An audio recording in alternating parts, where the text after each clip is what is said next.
Auzubillahi minash shaitanir rajim. Here is your host Arif Jahangiri with the program Community Talk. And today in Community Talk, we want to discuss about the challenges facing by the modern day families. The family is the central unit on which the society is built, and strengthening this unit is a key to building successful and healthy societies and individuals. All the major religions of the world, especially Islam, have constantly focused on the importance of the family unit and the family cohesion as first and essential step toward protecting the children and the moral fabric of the society.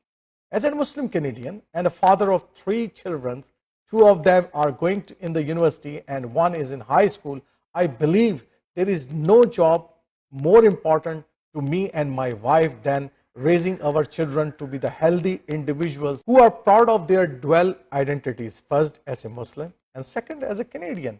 As you know that this is not easy, especially since the tragic event of 9/11, which have increased fear in the lack of understanding on both sides. West fear Islam and Muslim fear West. Raising children who are proud to be Canadian and proud to be Muslim, therefore, is not easy, but is essential that if we hope to bridge the gap between the Islam and the West and show the world that two can coexist in the peace and harmony, they can live together in the peace and the harmony. And in this 21st century, we live in a global village and interconnected physically, spiritually, economically, politically, and every other aspect. The future of the Muslim world and indeed of the entire world depends to a great deal on what kind of children we are going to raise in our families. So let's introduce you 2 of the distinguished guests to discuss on this important subject. And one of them is people who are living in GTA. They know him very well. He's our speaker, a lot of program. He speak out in different mosques, different conferences, and one and only Brother Umar Zia. He is the principal of Woodlands School.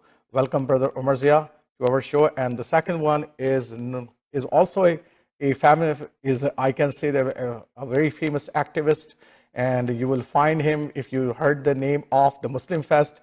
These are the forces behind that biggest one of the festival of the city in Mississauga, and is the vice president of Sound Vision, Brother Taha Gayur. I've been invited to talk on this specific topic.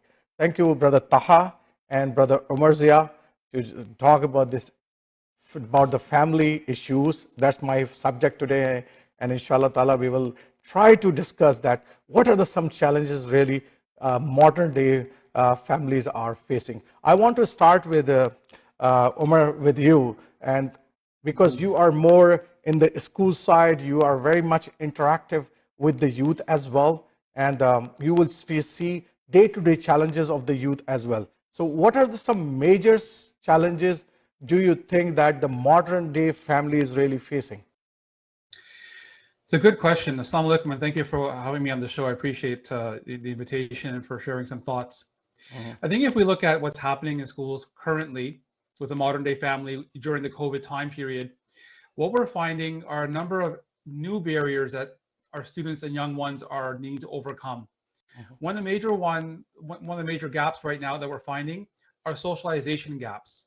The isolation that has occurred over the last almost 2 years now has caused a lot of our young ones to forget or not know or lose some development in terms of how to interact with their peers, how to interact with their teachers.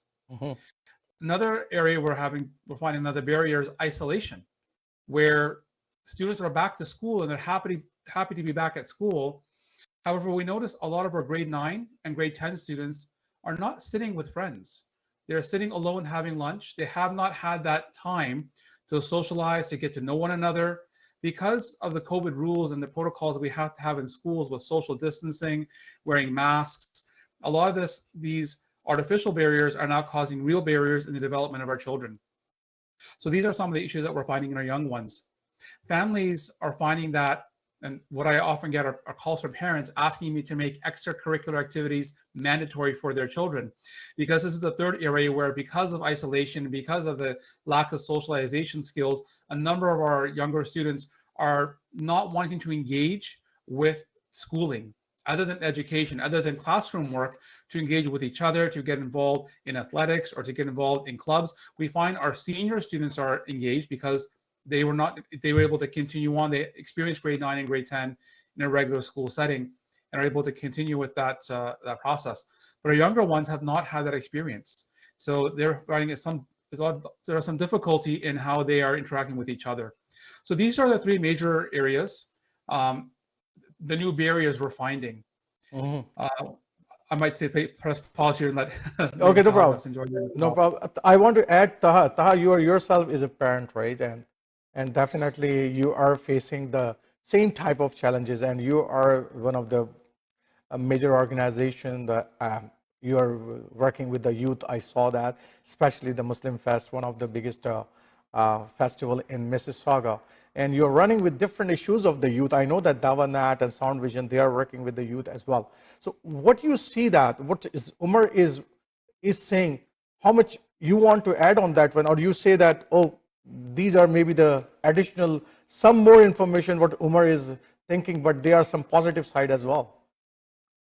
Well, I don't know. I have to think a little bit more about positive. I thought, in terms of challenges, definitely there are so many more, and I think Brother Umar did a very good job of summarizing a lot of those. I think related to what Umar said, this the lack of physical activity, especially for boys and young boys, and lack of those avenues has been definitely a challenge for both parents and young boys in particular. I would say young girls too. But this is something we hear a lot more now that things are opening up.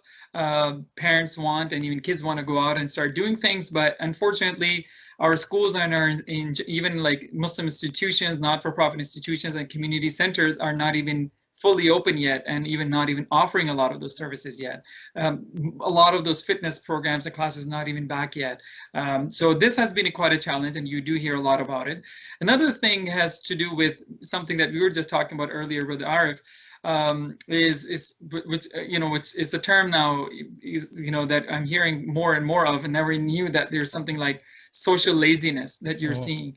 And it's again connected to what Umar was saying, this idea that, even one-on-one in schools, people youth and kids don't want to be socializing and talking much, but you can see that it's reflecting in, for instance, their desire to go back to masjid, their desire to even go to Jummah prayers, or even community events if there are any even happening. And you see that more and more, and not just youth, but actually parents don't want to go to anything. And the good excuse as well, COVID-19.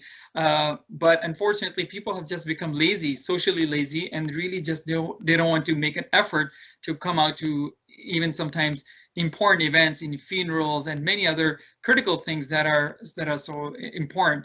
And the last third point I would mention is on the other hand, it has caused a lot of young people who were actually very social, and I know some people who are very social, and COVID-19, and even now, hopefully you're at the tail end of it, let's hope, inshallah, the lockdowns and everything, you can see that a lot of young people are actually having a lot of anxiety and depression because they are not able to go back and be able to actually see youth and be able to communicate with others the way they used to do before. Many young girls in particular have faced a lot more of this. They have not been able to go back to having parties and all that kind of stuff they used to socialize the way they used to socialize before. Unfortunately, those are very limited, if any. Yes, so Umar, just a wonderful point actually, Taha.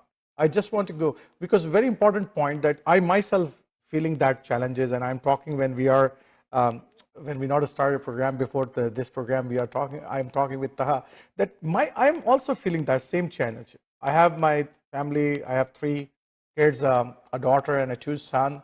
We are, before this COVID-19, alhamdulillah, we try our best to go to the mosque, pray regularly with at least couple of times in the mosque, right, every day. But it's really challenging for myself as well to go out every day and really pray in the mosque. And you can imagine when I'm talking with my kids, and it's not easy for them really to go as well. And this is one of the social impact happened by the COVID-19. How we can come out from this?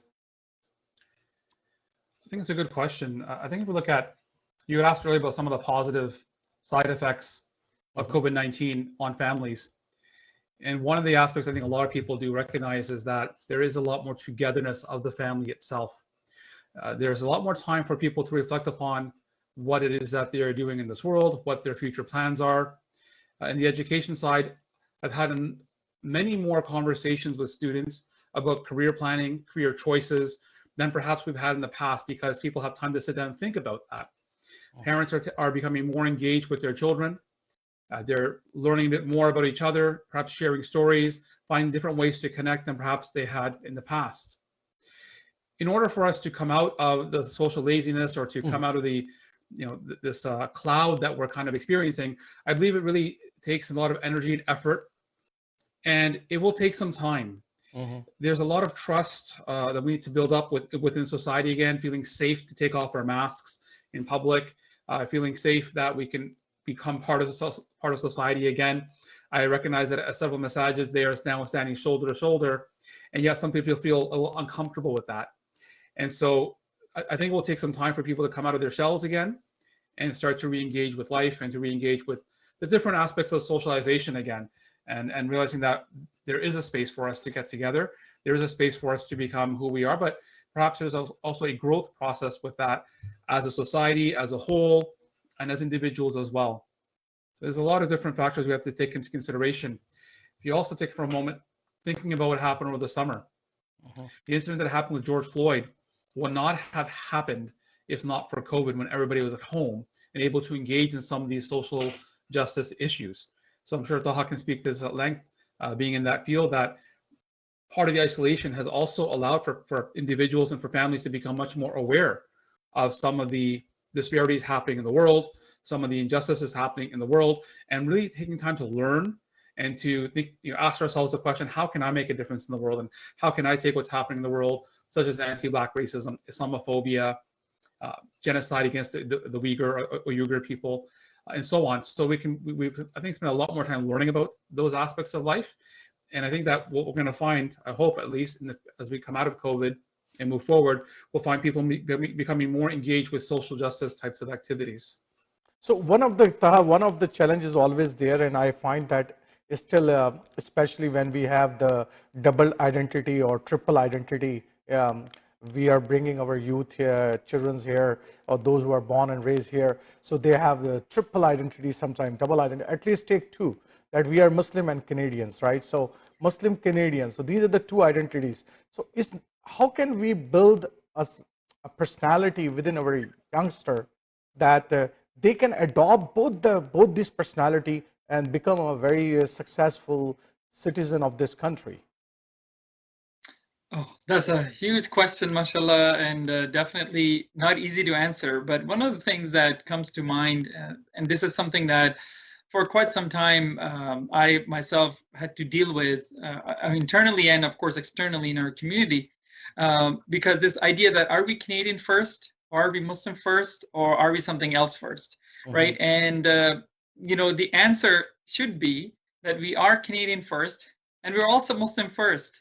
And we're also students first, and we're also parents first, and we're also, let's say a homeowner first, or whatever, a role that you are playing. You're a manager first, or a teacher first, or a doctor first, whatever role God has given you to play in society, and whatever is a priority for you right now, you're made up of all of those identities. And unfortunately, many times it's Islamophobes who like to corner us, so that we basically are forced to choose between one or two. As Muslims, we have no problem. Muslims have gone around the world since the time of Prophet, peace be upon him, and they adopted all those identities very comfortably. They became part of indigenous communities, and they were part of their own cultures and societies, and Islam became part of it. And it was the most beautiful thing you see as Muslims. It's unfortunate that in the West, in Western countries, we are often forced to answer this question: are we Muslim first or Canadian first? So that's one aspect. The other aspect is that as Muslims, we need to be comfortable in our own skin and realize that, yes, we're going to be different and distinct, not because of the type of food we are eating. Maybe most likely our children are, eating food that, everybody else in Canada eats. But it's more to do with the fact that, and it's not even about skin color. It's more to do with the fact that our values is what defines us. And many of those values that are Islamically based and that are Islamically rooted are also Canadian values. And where there is a conflict, that's where we negotiate. That's where we also know where to draw the line as people of faith. And this is what Canada is about.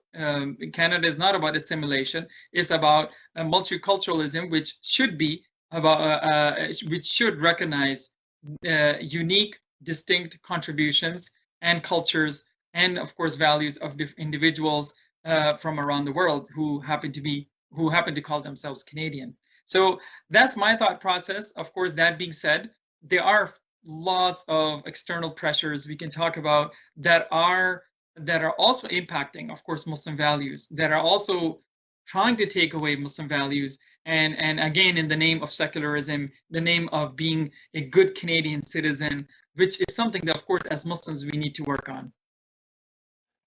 So, Umar, I just want to move in the same subject because there is on the parent side, especially on the parent side, it's not easy for them to accept the change, and the change is that their children are raised and born here, and they are more adopted in this society, right? And the change is coming inside the family and inside their behavior as well. And it's not very easy for the person like me whose life is all past and back home.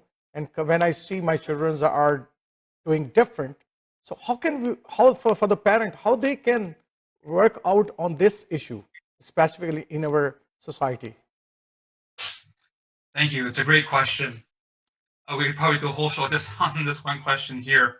Really about how do we as parents connect with our students, connect with our kids, not our students, but the question we ask ourselves as educators. How do we in the classroom connect with our students? I started teaching 22 years ago.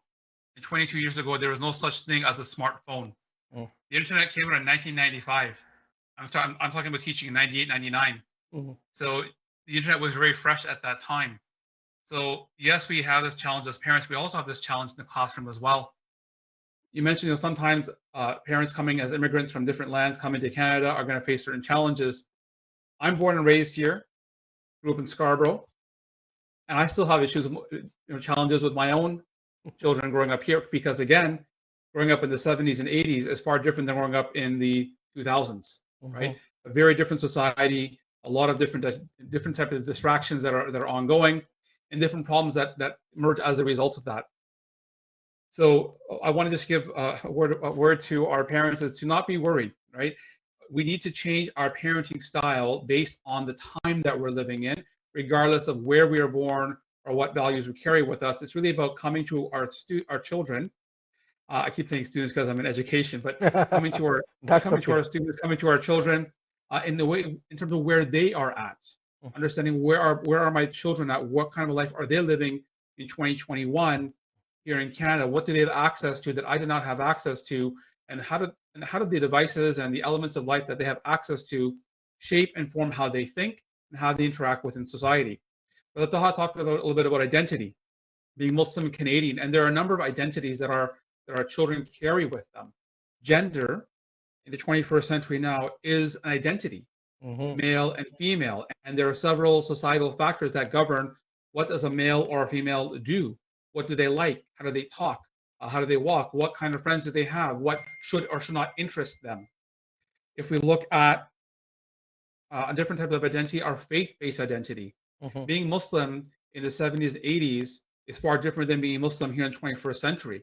We did not have the word Islamophobia back then. That's right. There's more cultural type of racism we are facing by calling the P word.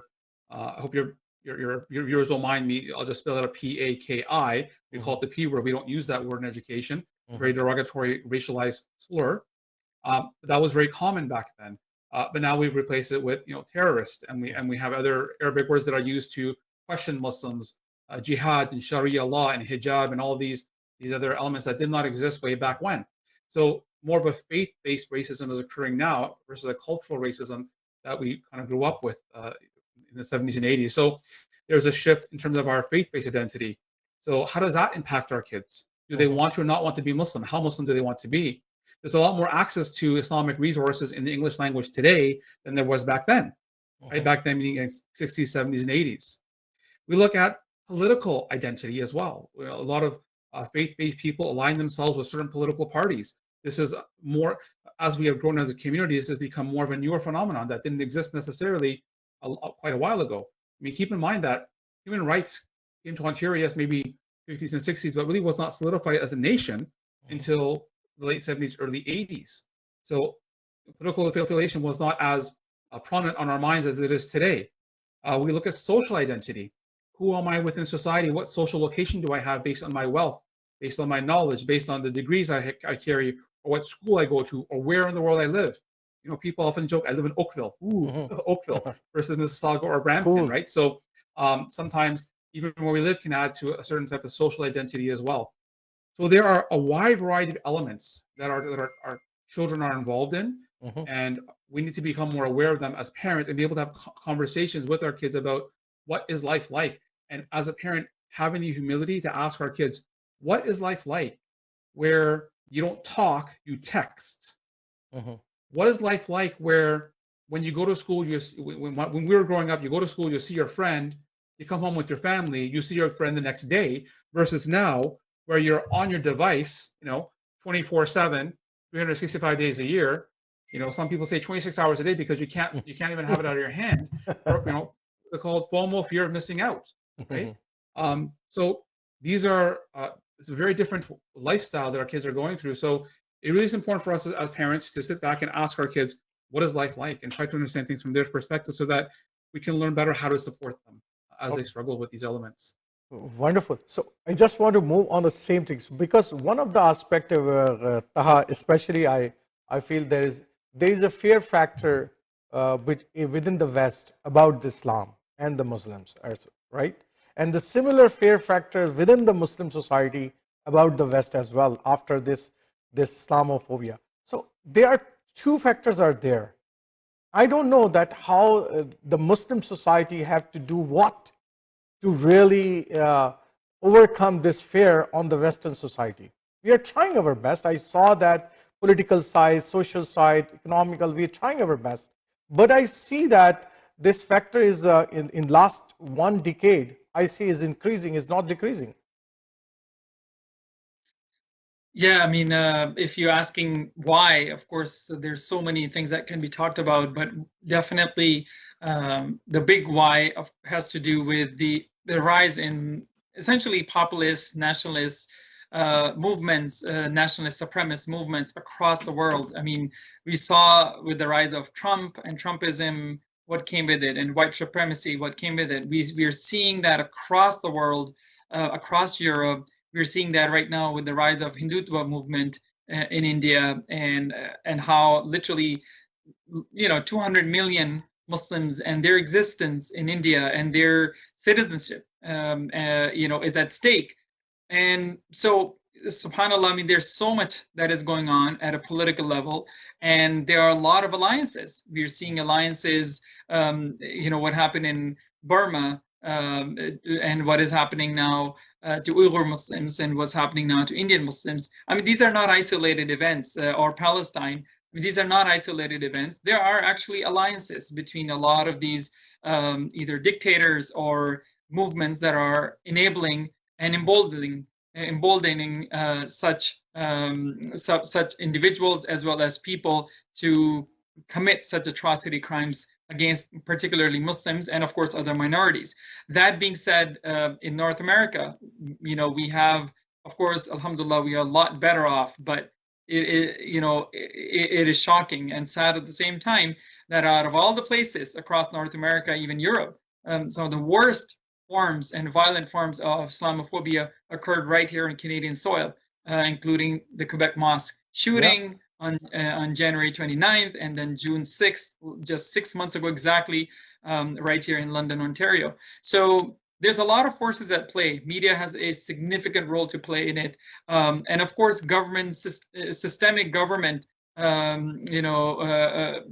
systems in the government that are enabling such crimes and criminals to actually take to basically have a free ride and continue to do whatever they're doing, unfortunately has a role to play. And of course, education system, healthcare system. I mean, you can find all levels of government and society where there are systemic and systematic forms of racism and Islamophobia that are impacting lives of day-to-day Canadians. And all of this is, of course, compounded by what's happening internationally, and our foreign and the lack of Canadian government's spine, and lack of I would say a strong leadership and political will to actually stand up against all sorts of human rights abuses around the world. So all of that impacts day-to-day lives of Canadian Muslims and youth in particular, because they're the ones who are growing up here, and they're seeing that on the one hand, we feel so helpless to be able to take action on many of those fronts. On the other hand, of course, our government doesn't seem to sometimes have our back, even though, yes, we are seeing some progress thanks to a lot of advocacy efforts being done by NCCM locally or Justice for All globally and many other, alhamdulillah, who are working. But there's so much more work that needs to be done, and it needs to be at a massive level where we can raise awareness and be able to change the systems that are impacting lives, both physical and of course, spiritual and psychological lives of individuals who happen to be Muslims and Canadian. Umar, wonderful point, Taha, you bring it up. So going back to the family again. So family, for all these challenges, what we are talking today, without a very strong family to face these all challenges is not going to happen if we don't have a very strong family. And one of the challenges which I feel within our Muslim society as well, that our youth are addicted, and is very common in the high school and in the universities as well. We are not very different from the other communities. Our youth are also impacted, and you are in the school. You are, I'm sure, that facing every day such. So where you see the lack of the family, where is the strength of the family is not there. That's why this whole thing is happening. Because I myself as a parent, I believe 100% that if the wife and a husband are together and they are taking care of their children and watching them and communicating with them, this is not going to happen. But it's definitely happening to those families who are not, wife and husbands have the issues, and I will come back to Taha on that one as well. But I want specifically this drug addiction in our youth. Thank you for the question. I believe one of the main reasons why we face these same type of issues in our Muslim environment or our Muslim community or our Muslim families is that oftentimes people think, oh, it's not going to happen to me. It's happening to the guy next door. It's happening to the person over there. It's not happening to me. It's not going to come to my family. My kids are perfect. We're great. And if we take that type of mentality, then we're not taking the time to prepare our children. We're not taking the time to have conversations of importance with our children about the wide variety of elements of life that create barriers and create addictions and create people to go wayward. It's not just about drugs. There is pornography addiction as well. There is girlfriend, boyfriends. There is alcoholism, even in Muslim youth as well. Vaping is on the rise.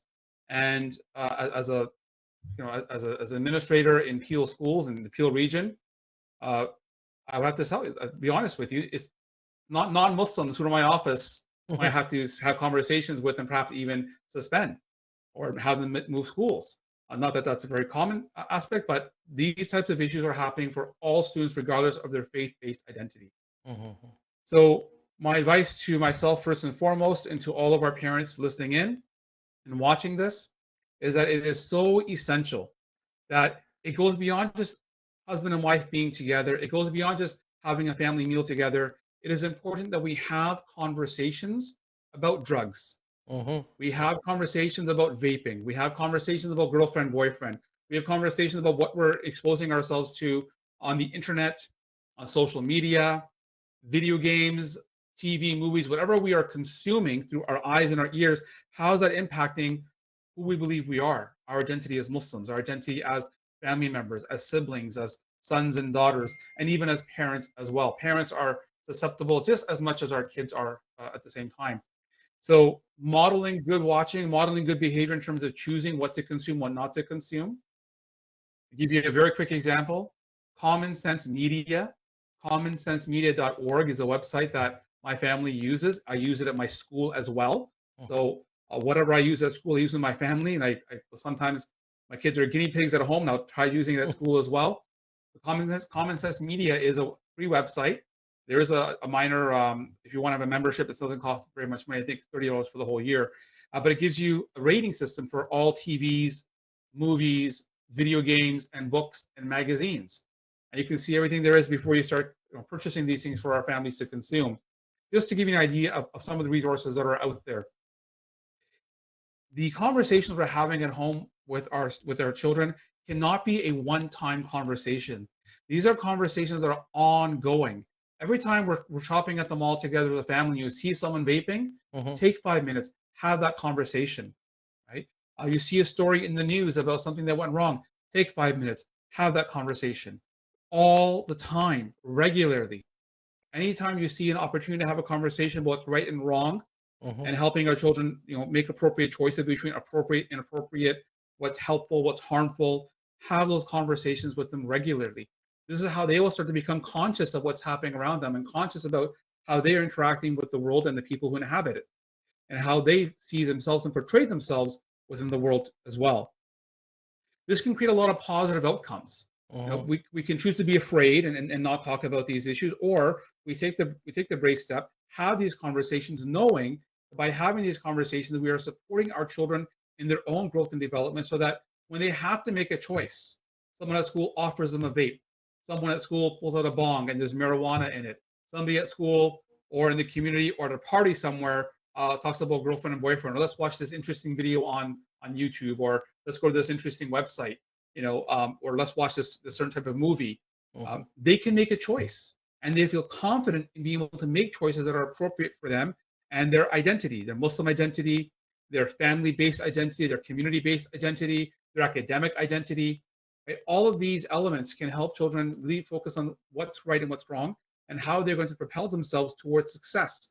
And success not just academically, but socially, emotionally as well. As you asked this question about drugs and vaping and so on, that's not nothing to do with academics. I've seen students with 95%, 99% marks, but they're still vaping, they're still drinking, they're still involved in other forms of addiction. So it's about the social and emotional support for our children that so many of us have left off or not given much thought to. So I encourage all of us, again, when we're looking at the success of our children, yes, academics plays a role, but social and emotional health, when we're thinking long-term success for when they're married and when they have their own children and when they, inshallah, are managers and the boss of bosses or whatever it might be, that they have the social and emotional intelligence to interact with others in the best way, to take care of themselves, and again, portray themselves in the best way and present themselves in the best way and think of themselves and develop that self-esteem and confidence so that they can conduct themselves in the best way. So wonderful, Omar, nicely elaborated this important subject, because I know that is a huge subject for the parents, and many parents are really facing these challenges because it's not easy for them to really handle their youngster. So another challenge, which is I feel that I think the behavior of our youth they are either shy. I find they are shy to communicate to each other, or the other aspect is they are very angry. I see either they are very angry personality and always in the anger, other personality they are very shy to talk about. So what's happening that I feel that these are the two behavior that causing to develop a strong family unit of our future generation. That's why we are seeing the increasing divorce in the young couples. What are some example you have or you see within the community, Taha, and that you want to really talk about that? Well, I mean, there are a couple of different things you just mentioned, but one thing, just sort of building on what Brother Umar said. I mean, mashallah, he covered everything I could think of, and much more eloquently. Just building on to what Brother Umar said, it is said that, and this is, by the way, a leadership lesson, but it's also a family level communication, basic communication thing, which is that everybody communicates, and a lot of people know how to communicate well, but very few people connect. And Brother Umar Zia talked about that connection. And I think this is the most valuable lesson as a family when it comes to communication, and parent and youth relationship or children relationship that we are often missing. And if you may recall, a few years ago, I remember seeing this. It was going viral at the time. Somebody asked a scholar, how do I make my kids pray? I've done everything and I try everything, but unfortunately, my kids don't want to pray, even though we have a good family lifestyle and everybody knows Islamic values. What do I do? And the scholar, and he was expecting a long answer with many hadith and, what you can do or cannot do. All he said was, make sure you keep loving them no matter what. Just start loving them and continue loving them. And the bottom line is that no matter how far your kids go, no matter what kind of addictions they may be, and I know personally families have gone through this, no matter how bad things are, if you are strong, your bond with your kid is strong, and even for that matter, your spouse or anybody else in the family is strong, and that level of connection is about love and not being judged, no matter what they're up to, and you're always being available, even if 10 years down the road, if it is 10 years later, your son one day will come back, and your daughter will one day come back. They may or may not choose the lifestyle you want them to choose, but you will still have that relationship. And maybe one day you'll have that opportunity to still be able to talk to them about Allah subhanahu wa ta'ala and be able to bring them back. Only thing that matters is really that valuable connection. That being said, we're talking about couples. I'll just say a couple of things very quickly. Not that I'm a perfect husband or a spouse, and none of us necessarily are. But I'll say one thing. Why you see a lot more friction nowadays is, one thing is that our standards of living and our expectations of each other are absolutely unreal, absolutely ridiculous. And you see this over and over again among young people. Everybody looks for Mr. Perfect, Miss Perfect. That's one issue. But then even expectations, after you get married, what to expect. And, because we're watching too much Hollywood and watching too much Bollywood and many other things that, and we're watching a lot of things that we shouldn't be watching, and addicted to some of those things, as Brother Umar Zia just talked about, things that I shouldn't be even mentioning. So because of absolutely unrealistic expectations. Number two has to do with, of course, the idea that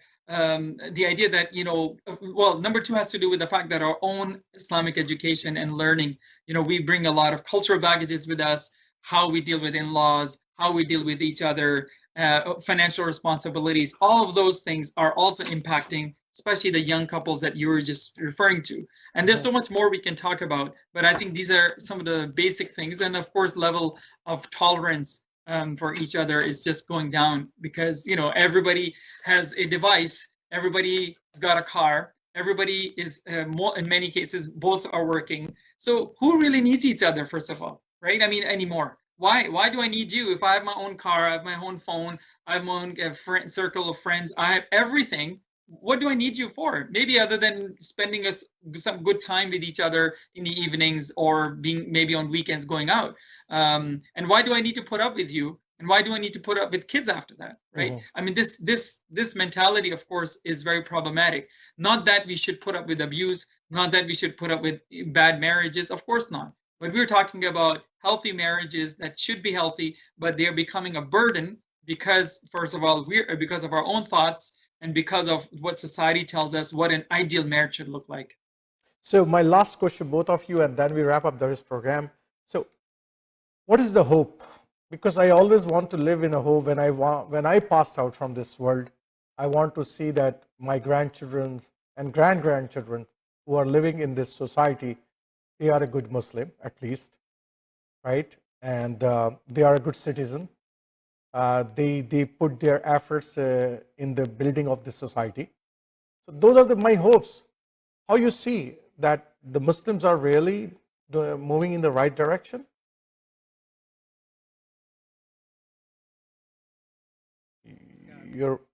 Our impact as parents, as elders within the community itself, and the question comes to, what are we leaving behind? What is our legacy as parents, as educators, as social activists, as members of our community at large?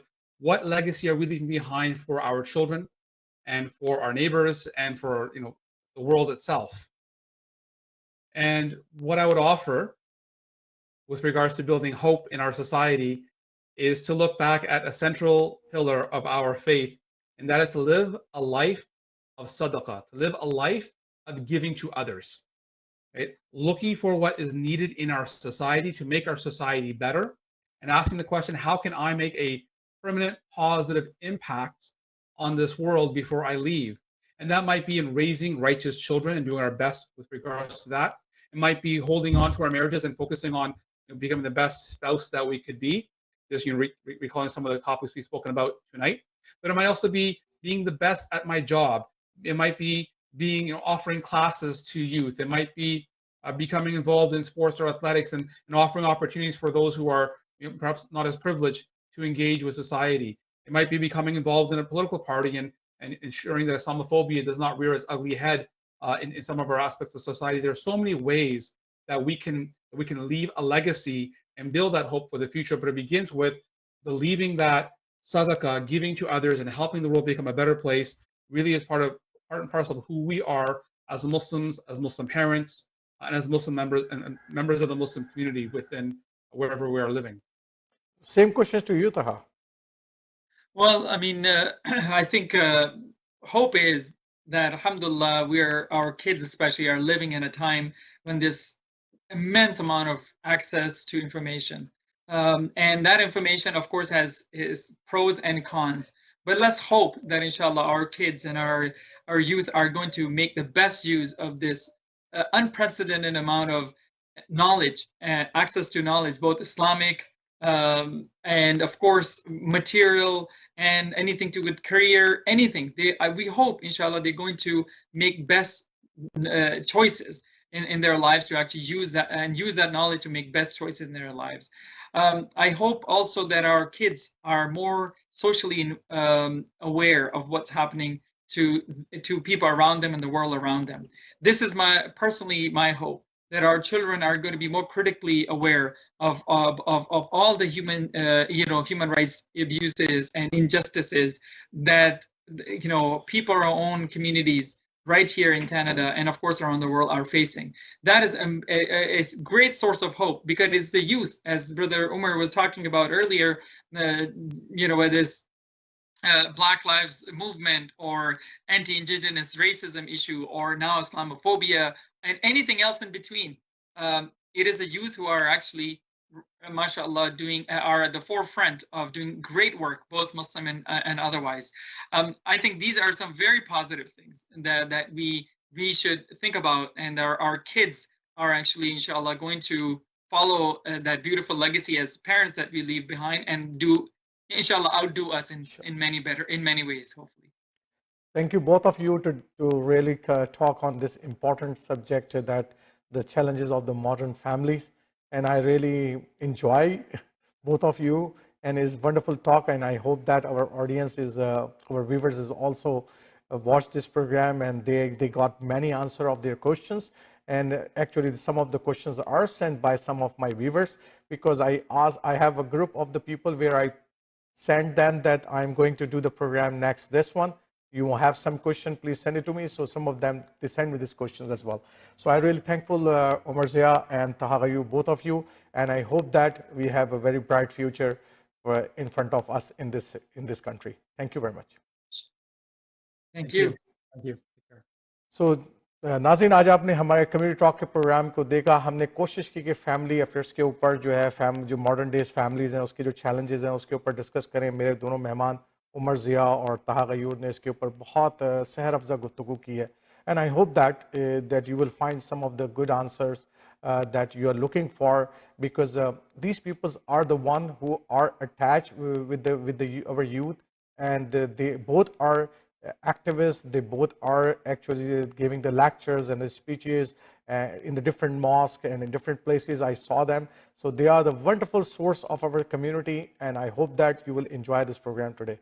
Inshallah, Arif Jahangiri will come back with the next episode next Wednesday. Until then, Assalamu alaikum wa rahmatullahi wa barakatuh.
Thinking of buying, selling, or investing in real estate, whether it be residential, commercial, or pre-construction, Arshad Bhatti and his team of professionals can help. We have guaranteed allocations in high-rise and low-rise pre-construction projects in and around the GTA. Call Arshad Bhatti at 416-300-5600. That's 416-300-5600, or register at arshadbhatti.com.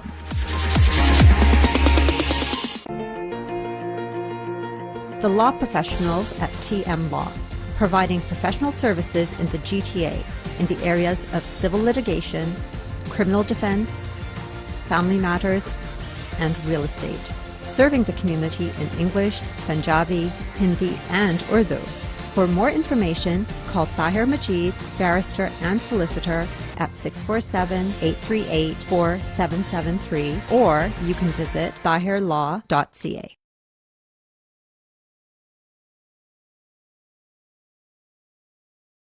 Team Farhan, mortgage solutions designed for you. 15-year experience of mortgage services. Customized mortgage solutions as per your need. Commercial, residential, construction, and agricultural mortgage. Our lowest mortgage rate. At Team Farhan, we're here for all your mortgage needs. Team Farhan को एक दफा खिदमत का जरूर मौका दीजिएगा. And this is my personal promise to you, you will not be disappointed. At Team Farhan, we have a mortgage solution designed for you. 416-569-9294 or log on to www.teamfarhan.com. Are you planning on buying, selling, or investing in real estate and looking for a reliable real estate broker? Then look no further. Call Noma today. List your home and start packing. Honest, reliable, and a top negotiator. Give your attention to Noma. Over 10 years of Canadian real estate market experience. Invest in new construction projects with day one price. Call Noma Babur today at 647-962-0007.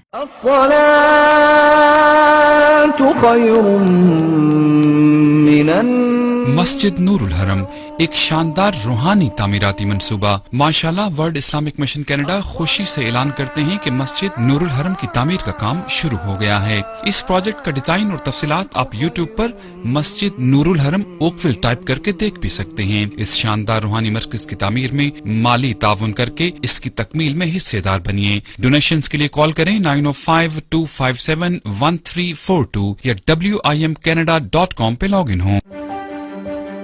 I help clients with their legal protection, but I haven't done any estate or tax-free retirement planning for myself. With the recent changes, I wish I could minimize taxes and plan for a tax-free retirement income. For over 18 years, Zahid Syed of Arush Financial has been giving business owners and professionals sound advice on tax reduction, life and health insurance, and estate planning strategies. Act now. I can help. If you are looking for an honest, dependable, and trustworthy auto repair facility, consider Z Auto Center for your foreign and domestic vehicles. Here at Z Auto Center, we pride ourselves in being professional, reliable, and affordable.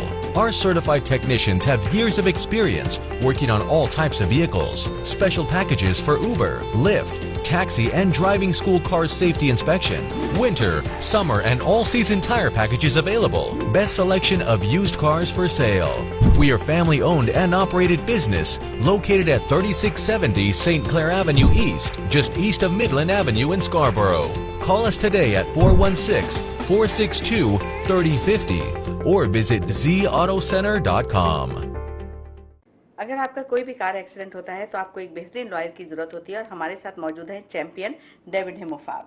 Hi, I'm David Himmelfarb, managing partner of Himmelfarb Brzezinski LLP. We are personal injury lawyers in Toronto, Brampton, all over the GTA. And we speak your language. We have a wonderful community liaison, Anjum Qureshi. आपका कोई भी car accident होता है हमें call करें 416-570-0157.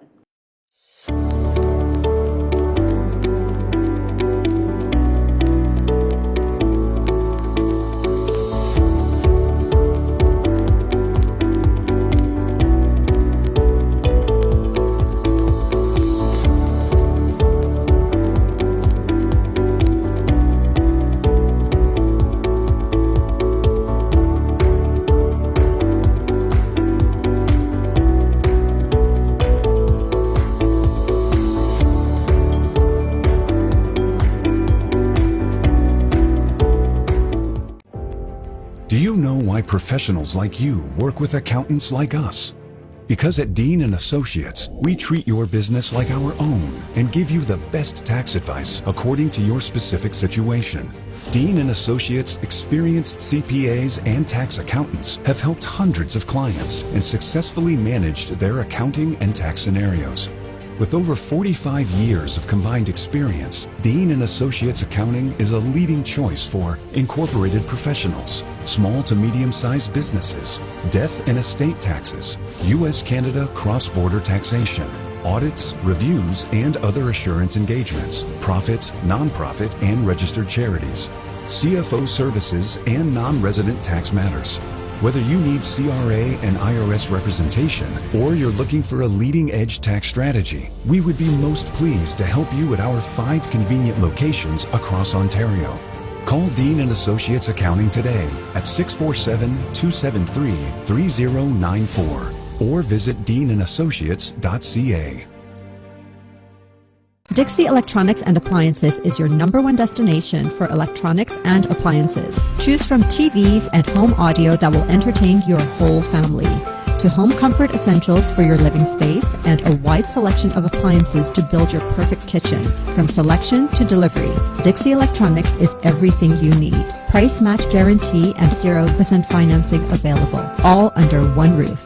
Come today at 5120 Dixie Road, Mississauga, or visit the website at dixieelectronics.ca. If you are looking for a reliable, professional, and affordable travel agency in your town, then your search is over. Global Travel and Tours is your personal travel partner. Our dedicated staff, always ready to make your trip hassle-free, memorable, and cost-effective. We will assist you with hotel reservations, the transportation, visa assistance, and travel insurance.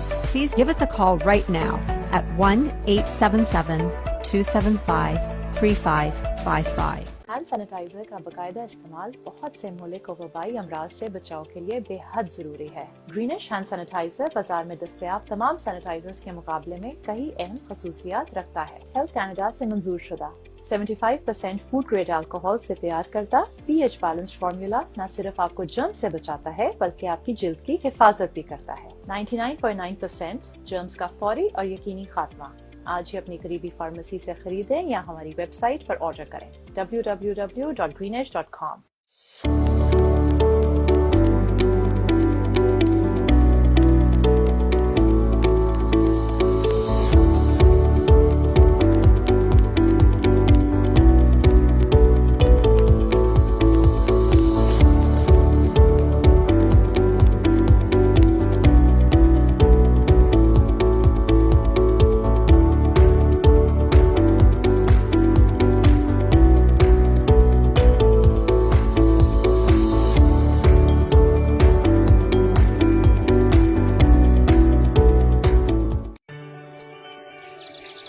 रोशन मुस्तकबिल और अपनों का साथ जन्नत से कम नहीं।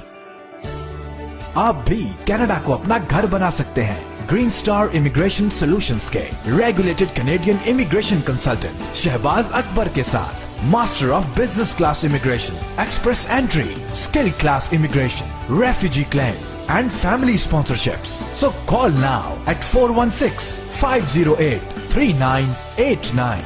Green Star Immigration Solutions Canada. It's never too late to follow your dreams.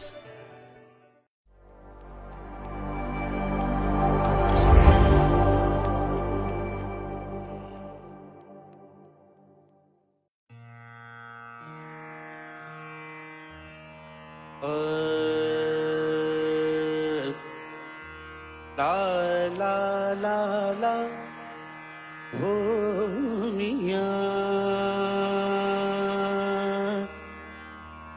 di bhala